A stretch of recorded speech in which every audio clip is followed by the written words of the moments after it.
Bienvenue dans cette vidéo dans laquelle je vais essayer d'analyser le plan qu'Eddie Jones avait mis en place pour essayer de verrouiller Dupont.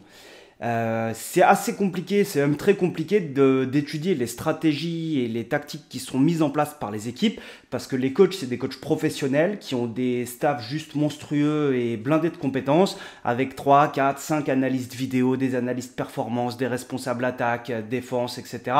qui les aident en fait à bâtir ces stratégies pour essayer de contrer au mieux l'adversaire et de trouver des solutions en fonction du système de jeu adverse, en fonction des qualités des joueurs adverses, en fonction de ses propres systèmes offensifs et défensifs, des qualités de ses joueurs, et comment est-ce qu'on peut faire pour essayer de faire un méli-mélo de tout ça et réussir à optimiser la performance en essayant de prévoir un maximum ce qui va se passer et comment est-ce qu'on va pouvoir le réguler. Antoine Dupont, c'est un joueur qui est très très dangereux pour plusieurs raisons. Non seulement il a des qualités athlétiques qui sont phénoménales, et il a aussi une capacité de lecture et d'anticipation qui est très bonne. Pour comprendre le système que Eddie Jones il a essayé de mettre en place, il faut déjà comprendre la base des structures défensives sur ruck.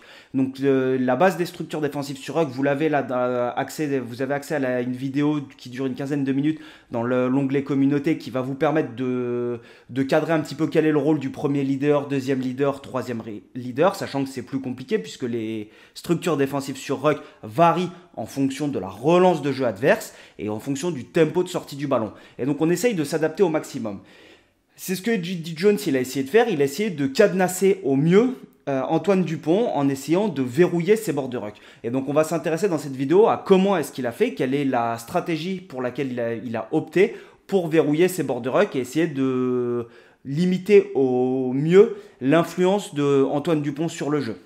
Sur ce match, j'ai eu l'impression que Eddie Jones, il avait missionné notamment deux joueurs, son 9 et son 10, donc Youngs et Smith, pour venir fermer automatiquement et systématiquement les bords de ruck. Donc généralement, on met des profils, c'est plutôt des profils combattants qui se retrouvent en premier leader parce qu'on a envie d'avoir des rapides sur les extérieurs. Là, il a fait la stratégie inverse où il a essayé de mettre des profils plutôt dynamiques et rapides en premier leader de manière à ce que le premier leader ne se fasse pas effacer si le 9 adverse décide de porter le ballon. Et donc c'est une stratégie qui a été un petit peu risquée parce que forcément, si on met des rapides sur les bords de ruck, ça veut dire que potentiellement il y a des plus longs en fait sur les extérieurs ou quand il va falloir circuler dans le sens pour les défenseurs, et ben il y a un temps de retard parce que ça veut dire que le leader reste bloqué. Et donc en fonction du type de relance en fonction de la relance de jeu adverse, soit on peut faire circuler tout le monde si on considère qu'il n'y a pas de danger, s'il y a un danger, on peut laisser les premiers leaders verrouillés de chaque côté. Pour comprendre cette défense, je me suis surtout attardé à partir des phases statiques. À partir des phases statiques, on voit les Français qui lancent le jeu et le 9 qui là reste sur le côté fermé.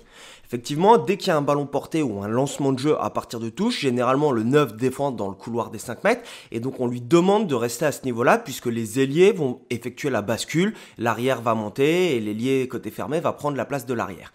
Donc là, on a le 9 qui est côté fermé. Ce qui est intéressant, c'est que là, le jeu va se lancer.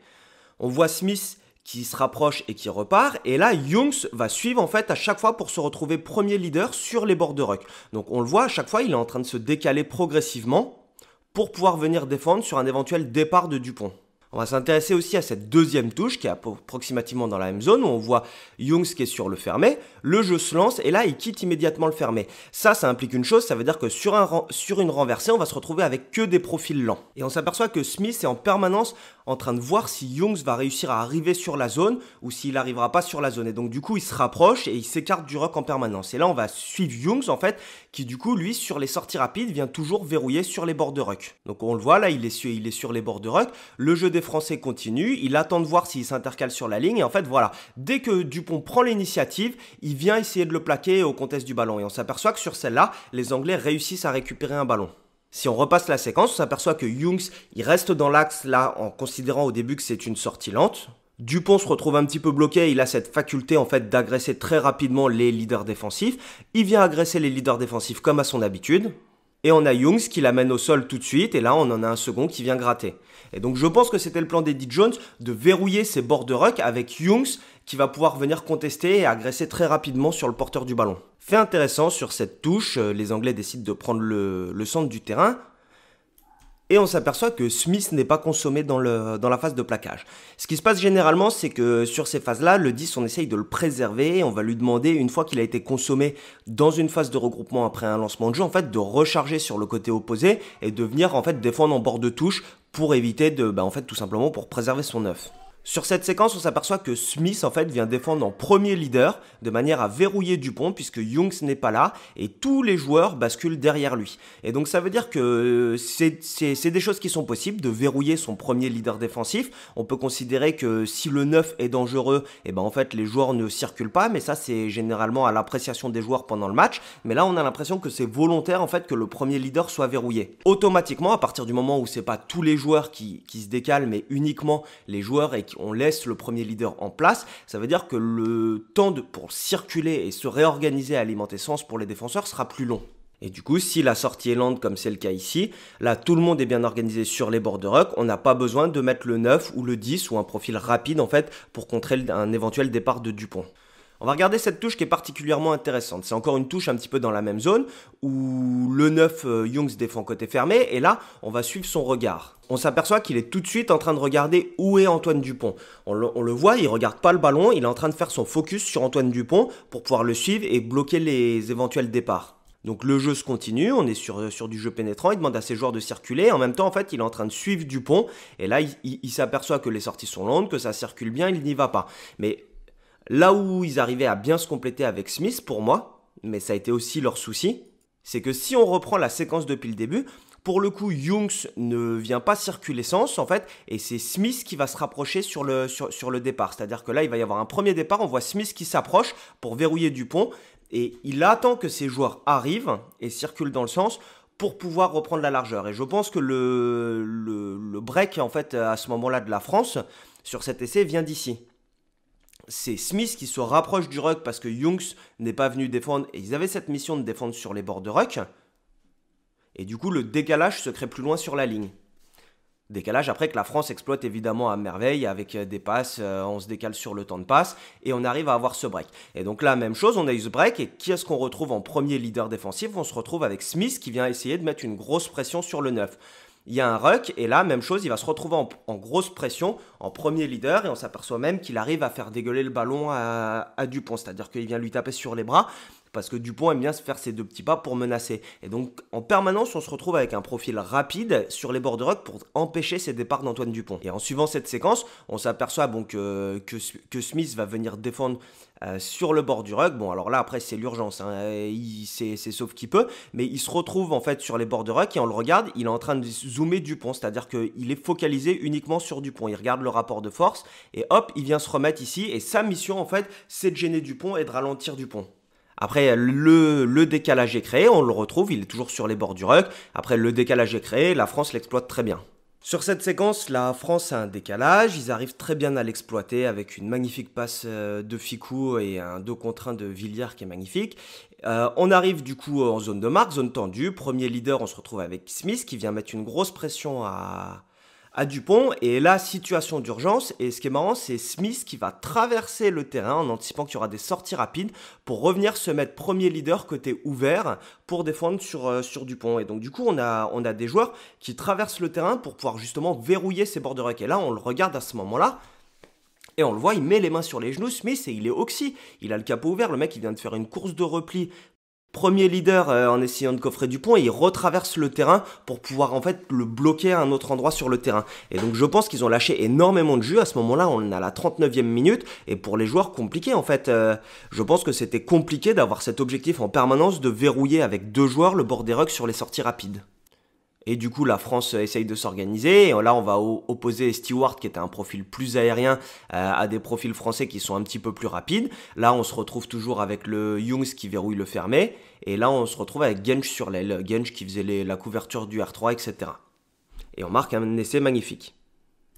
On va s'intéresser à cet essai des Français qui intervient après une mêlée. Le lancement de jeu est correct. On s'aperçoit que Youngs vient défendre toujours en premier leader. On s'aperçoit qu'il vient fermer les bords de ruck en permanence, donc les joueurs sont en train de circuler côté anglais, jusqu'ici tout va bien. Les Français décident de déplacer le ballon, les joueurs sont toujours en train de circuler, il n'y a pas de décalage qui est créé. Là, ce qui va être très intéressant, c'est cette course de Penaud en fait qui va prendre tout le monde à contre-pied et qui va retourner dans le trafic là où il y a tous les avants. Donc les joueurs sont en train de circuler sens depuis le début et lui il va s'amuser en fait, c'est ce que font souvent les ailiers pour pas se faire enfermer en bord de touche. Il préfère reculer, perdre un petit peu de terrain et revenir sur les gros. Donc on a cette course de Penaud qui est juste énorme, là où il arrive à effacer des joueurs, à remettre tout le monde dans l'avancée et en plus il arrive à faire vivre le ballon une fois qu'il est au contact, c'est-à-dire qu'il n'y a pas de blocage. On se retrouve avec un premier blocage et là on s'aperçoit que le décalage est créé. Si on revient en arrière, on s'aperçoit que le décalage se crée avec le 10 et le 15 qui sont en train de changer de sens pendant que les trois quarts anglais ne changent pas de sens. Et là, on continue de déplacer le ballon et on va se retrouver avec le 9 qui vient circuler sens pour essayer de verrouiller un bord de ruck. D'accord, c'est sa mission, lui, c'est de verrouiller ses bords de ruck en fait quand il y a des décalages pour éviter que Antoine porte le ballon et menace. Et alors là, ce qui est surprenant mais ce qui est magnifique, c'est Aldrit qui va ramasser en fait dans le sens opposé pour pouvoir partir sur le leader opposé qui fait vivre le ballon à l'intérieur pour Dupont. Et ça se termine par un essai. Et ce qui est très intéressant sur cette action, si on revient en fait, ça va être l'action de Danty. Danty vient pour conserver le ballon, il le protège et là en fait, il va essayer d'empêcher Youngs de passer. Comme si le jeu allait se poursuivre sens, et je pense que c'est quelque chose qui est volontaire, c'est-à-dire que on le voit, Danty, il est orienté, il regarde, il voit très bien Aldrit et Dupont, et il sait qu'en empêchant Youngs de passer, soit ça va ouvrir un intervalle pour Dupont dans le même sens de jeu, et que dans le cas où Aldrit repart, en fait, Youngs se sera battu pour passer d'un côté, et donc du coup, il ne sera pas positionné en leader de ce côté-là. Et donc potentiellement, ça ouvre une brèche pour Aldrit qui part. Et là, Aldrit part, et il fait vivre le ballon intérieur et essai. Une autre des choses qu'on essaye de défendre avec Antoine Dupont, c'est cette fameuse cheat line ou cette course d'anticipation qu'il a pour pouvoir se retrouver à l'intérieur, d'où son surnom, le ministre de l'Intérieur. J'envisage de faire d'ailleurs une vidéo en fait sur l'analyse de la cheat line et comment est-ce qu'on peut la jouer et comment est-ce qu'on optimise ses courses. Ça dépendra si j'ai le temps, si j'ai assez d'abonnés, etc. Parce que ça demande pas mal de temps. Je commence à avoir beaucoup d'infos sur le sujet. Maintenant, les formaliser, ça prend du temps. Là-dessus, j'ai eu l'impression que l'Angleterre avait missionné ses troisièmes lignes de manière en fait à venir défendre sur Dupont quand il y avait une libération rapide pour anticiper cette cheat line. Là, on va le voir sur cette séquence où la France arrive à faire vivre le ballon au contact et on voit la course de Dupont. Et là, ce qui va être intéressant en fait, c'est ce troisième ligne, Lowe's, qui est missionné en fait et qui va rester toujours dans le dos de Dupont pour pouvoir prévenir de cette menace. Et on s'aperçoit qu'à chaque fois que Dupont a eu une course d'anticipation, on a un troisième ligne qui est missionné justement pour essayer de le contrer si jamais s'il est servi à l'intérieur. Donc là, on le voit sur cette séquence avec Villiers, où finalement, au bout d'un moment, il va aller au ballon, puisque l'urgence, ça reste le ballon quand même. Et on va le revoir sur cette séquence de la France à la 21e minute où ça commence par le ballon porté avec Youngs qui est sur le fermé, qui regarde Dupont, qui commence à basculer sens. Donc du coup, il vient combler les brèches, c'est ce qu'on a vu tout à l'heure. Il est toujours sens, il vient combler les brèches. Et là, ce qui va être très intéressant en fait, ça va être ce rôle qu'il va y avoir sur Dupont. C'est-à-dire que Dupont là, on le voit, dès qu'il y a le break, il anticipe avec cette course pour devenir le premier soutien à l'intérieur. Et là, on voit Underhill en fait qui se rapproche. Il sait que Dupont est là. Et en fait, au moment où Dupont veut prendre le ballon, il le croque. C'est-à-dire qu'il a anticipé qu'il allait avoir ce retour intérieur avec Dupont. Et donc là, on le voit, avant même qu'il ait le ballon, il a anticipé le plaquage. Et au moment où Dupont va attraper le ballon, il se fait coffrer. On va le revoir sous cet angle où là sur cette action on voit Lowe's qui effectue un plaquage. Il est au sol et là il va effectuer quelque chose quand même qui est très compliqué à faire, sachant qu'il y a eu une passe au contact et que le ballon est encore en mouvement. Il va se relever et il va aller défendre justement sur cette course d'anticipation d'Antoine Dupont. Donc on voit qu'il se relève, même s'il est dans le jus total, en fait il va faire l'effort de venir défendre et d'essayer de coller au basque d'Antoine Dupont pour se retrouver juste à sa droite, de manière à ce que s'il y a un retour intérieur, il puisse intervenir sur lui. Et donc ça, je pense que c'était la double menace, c'est-à-dire à essayer d'écarter pour les Anglais, c'était de casser ces courses d'anticipation de Dupont en missionnant les troisièmes lignes. Donc c'était Underhill et Lowe's qui venaient justement, je pense qu'ils alternaient en fonction des zones du terrain, etc. pour pouvoir couvrir l'intérieur de Dupont et casser cette course d'anticipation. Et l'autre, c'était de verrouiller les bords de ruck avec Youngs et Smith.